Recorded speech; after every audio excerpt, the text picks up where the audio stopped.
I spent 10 years building my wife's dream house. The day we moved in, she handed me divorce papers. But she didn't know my dad was a lawyer, and we made sure she'd never see our kids again. We moved in on a Friday. The air still smelled like sawdust and fresh paint. The kind that sticks to your clothes and tells you this house is brand new. Boxes were stacked in every corner, labeled in Melissa's perfect handwriting. Afternoon light cut through the big glass doors she'd insisted on, hitting the kitchen island I'd spent 2 weekends sanding smooth. The granite countertops gleamed. The custom cabinets I'd built by hand stood perfect and level. 10 years. 10 years of working double shifts. 10 years of bleeding my savings dry. 10 years of coming home with splinters in my hands while she picked out paint samples. "It's perfect," Melissa said, tracing the counter's edge. "It is," I said, smiling. "We did it." She turned to face me. Her expression was calm. "Cold. You did it." Then she handed me a manila envelope. I laughed. "What's this?" "Divorce papers." My stomach dropped. "You're joking." Her face didn't move. "I'm not. Melissa, my wife of 12 years. Mother of our 2 kids, Emma and Jake. The woman I'd proposed to on a beach in Mexico. The reason I'd worked 16-hour days building this house, she designed down to every detail." "You waited until we moved in?" She shrugged. "I wanted the kids to have a stable home before I left. Don't make this harder than it needs to be." "What about them?" "They'll live with me. Obviously. This is their home." Her voice was rehearsed. Practiced. "You can't just." "I can. And I am. My lawyer will be in touch. You should probably get one too." Then I saw it. The faint smirk. The new iPhone I hadn't bought her. The perfume I didn't recognize. The way she kept glancing at her phone. There was someone else. "Who is he?" "That's not relevant." She walked out. Left me standing in the kitchen I'd built, holding divorce papers I hadn't seen coming. The front door closed. Her car started. She drove away. I sat down on a box and read the papers. She wanted everything. The house. Primary custody. Child support. Alimony. Half my retirement. Everything I'd worked for. At the bottom, it said the papers had been prepared by Grant Morrison, attorney at law. I didn't know anyone named Grant Morrison. That night, after Melissa took the kids to her sister's for the weekend, I sat alone in the half-furnished living room. Her coffee mug still sat on the counter. Divorce papers lay on the table. I stared at them for an hour. My phone buzzed. "My dad." "David? You sound like hell, son. What happened?" I told him everything. Every word.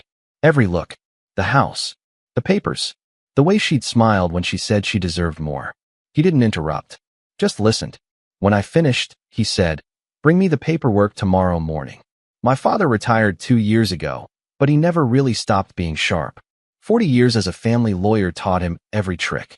When I handed him the papers Saturday morning, he flipped through them slowly, page by page. Then again, faster. "She's good," he said finally. "This was drafted by someone who knows what they're doing. So I'm screwed." I didn't say that. He pulled out his phone and started typing. 2 minutes later, he turned the screen toward me. Grant Morrison, mid-40s, partner at Morrison & Associates, specializing in family law. And there, in a photo from some legal conference, was Grant standing next to Melissa. The photo was dated 3 months ago. "Son of a bitch," I whispered. Dad nodded. "I've seen this pattern 100 times. Woman consults a lawyer. Lawyer provides comfort. Things get personal. Next thing you know, the lawyer sees an opportunity. She's sleeping with her lawyer. Probably. But what matters is this." He pointed to a clause. "She's claiming the house is marital property." "When did you buy the land?" 12 years ago. Right after we got engaged." "Before the marriage?" "Yeah." "What?" Dad smiled. Not a happy smile. The smile of a predator. "Because if the land was purchased before the marriage, and you paid for construction with your own income, then the house isn't marital property. It's yours." My heart started pounding. "Are you serious?" "Dead serious. But we need documentation. Bank records. Receipts. Everything." I kept it all. Every receipt. Every invoice. "Good. Bring them tomorrow. We have work to do." For the next week, I kept calm. Let Melissa believe she'd already won. She came by every day with Grant. Expensive suit, perfect hair, calling me buddy. "Hey buddy, once the paperwork's finalized, you'll want to start looking for an apartment.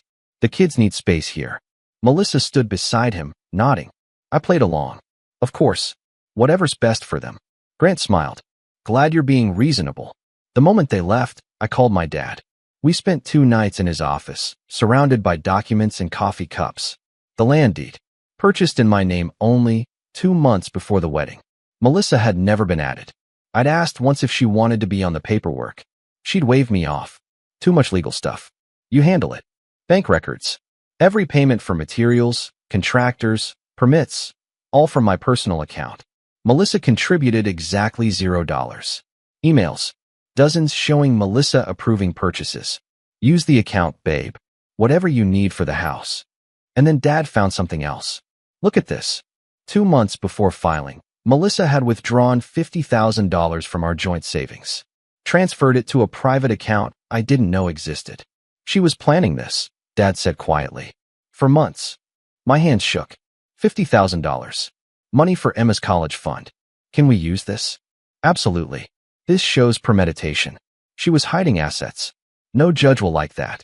By the end of the week, we had everything. Friday morning, Grant called my dad's office to discuss settlement. I listened on speakerphone. Grant's voice was smooth. So, Mr. Richardson, I think we can wrap this up quickly. My client is willing to let your son keep his retirement if he signs over the house. Dad leaned back. His voice was polite, almost friendly. Here's my counteroffer. Melissa gets nothing. Not the house. Not the car. Not alimony. And we're asking for primary custody. Silence. Then Grant laughed. With all due respect, that's not going to fly. The house was built on land purchased before the marriage, in my client's name only. Every dollar came from his personal income. Your client contributed nothing. It's not marital property. More silence.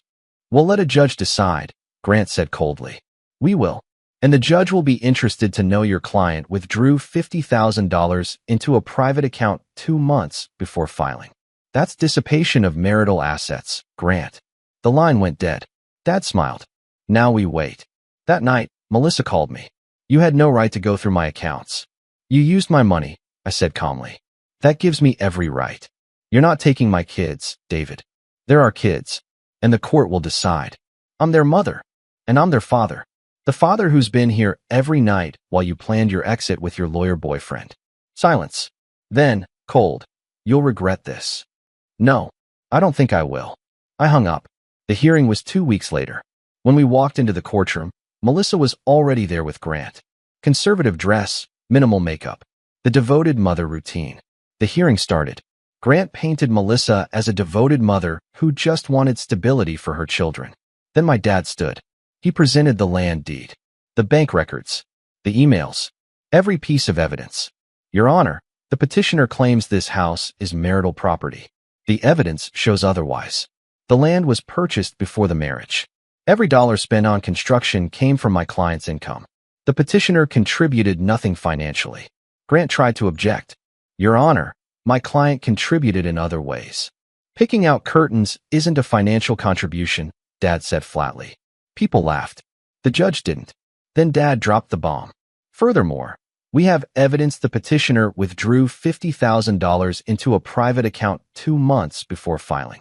This was done without my client's knowledge. He handed over the bank statements. Melissa's face went pale. Grant stood, stammering. Your Honor, that money was hidden, Dad finished. Hidden in preparation for this divorce. The judge studied the documents. Then Dad continued. We also have evidence suggesting an inappropriate relationship between the petitioner and her attorney during this case. He handed over photos. Melissa and Grant at a wine bar. At a hotel lobby. Getting into his car together. Grant was sweating. Your Honor, I request a recess. Request denied, the judge said. I've heard enough. My heart pounded. The judge shuffled his papers.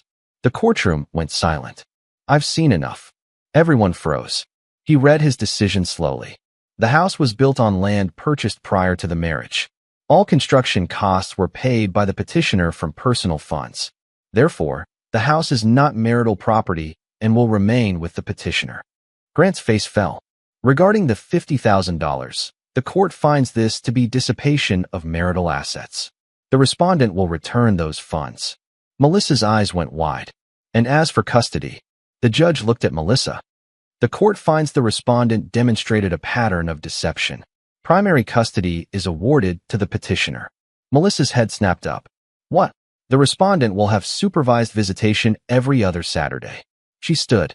You can't do this. The judge's voice was flat. Ma'am, you did this.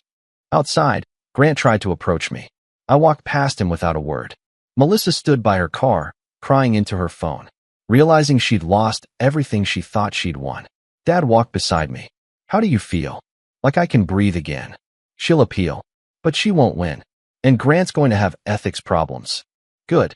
2 weeks later, Melissa's appeal was denied. She got supervised visitation, 2 hours every other Saturday, at a state-monitored facility. Grant stopped returning her calls after his firm opened an ethics investigation. The house, the one I'd built with my own hands, stayed mine. Every window, every tile, every cabinet, all mine. The first night the kids came home, Emma hugged me and didn't let go. I missed you, Dad. I missed you too, sweetheart. Jake was quieter, but when I tucked him in, he looked up at me. Are we staying here? For real. For real. This is home. He nodded. Good. I went downstairs to the kitchen Melissa had designed, poured myself a drink, sat at the island I'd built. The house was quiet, peaceful, mine. A month later, Melissa sent a text. I made a mistake. I'm sorry. Can we talk? I stared at it for a minute. Then I deleted it.